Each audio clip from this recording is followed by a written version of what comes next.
Welcome to Art Talk Tuesday.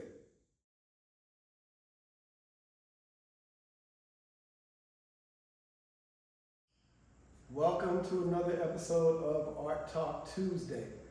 We are in the final and eighth image in my Asana acrylic series. As many of you may know, I began doing a series of large format acrylics of yoga asanas or poses, and many of those were begun painting live at yoga studios, and then I would come home and finish them.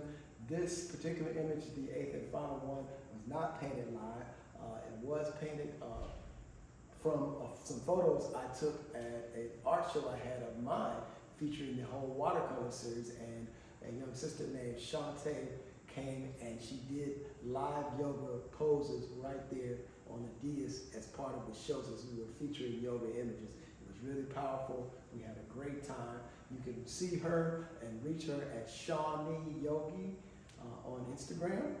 And so, the image we have here is approximately 24 inches wide by 36 inches high. This pose is called Parsvottanasana, which means standing forward bend. And you can see the figure is standing. She is bending forward over her, over her right thigh. And then she's got her hands on the ground. So standing forward bend, and we would add with hands touching the ground, as you can see here. This is a very powerful pose. Opens up the back, strengthens the back leg muscles, and really just a good overall pose. Lets you also hang low, kind of relax, open some things up. Definitely good for opening up the thighs, the calves. Good pose. So, Parsvottanasana, standing forward bend with hands touching the ground. I want to play a lot around with the color here on this image. You can see I've used a lot of opposing colors. So what you've got here is opposing colors on the color wheel.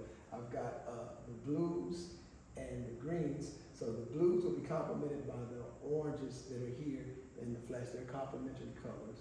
And then the greens will be complemented by the reds and the purples that are here in the clothing, in the body, and some in the flesh as well. So what I want to do is kind of create a dynamic push and pull with the color to create visual interest, rather than try to do a bunch of funky things with the actual rendering itself. The pose speaks for itself. You can see the figure, she's bent over. You can't see her face because she's bent over into the pose.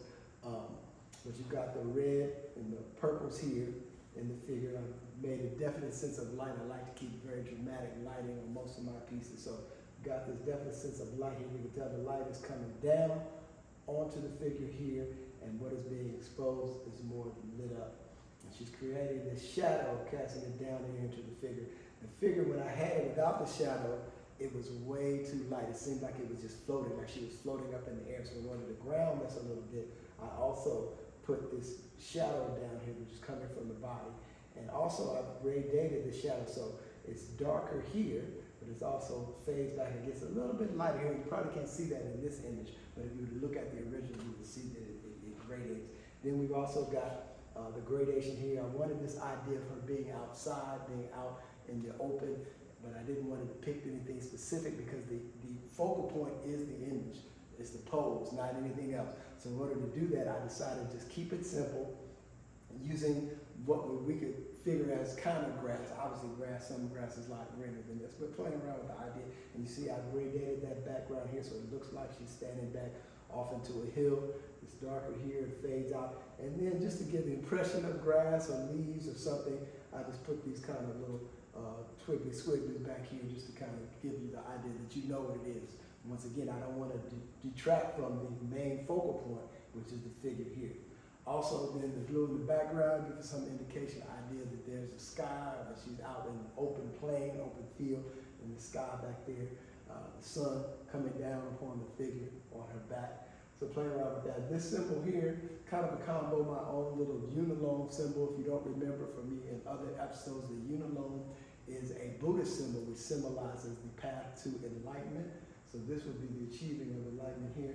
And then these other circles are options of twists and turns that we take throughout life to get to enlightenment, because it is not a straight path. Healing is not linear.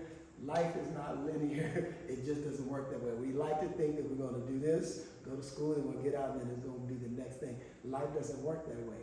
If you live long enough, you know there are twists and turns, there are reroutes, there are things that just happen that we have no control over.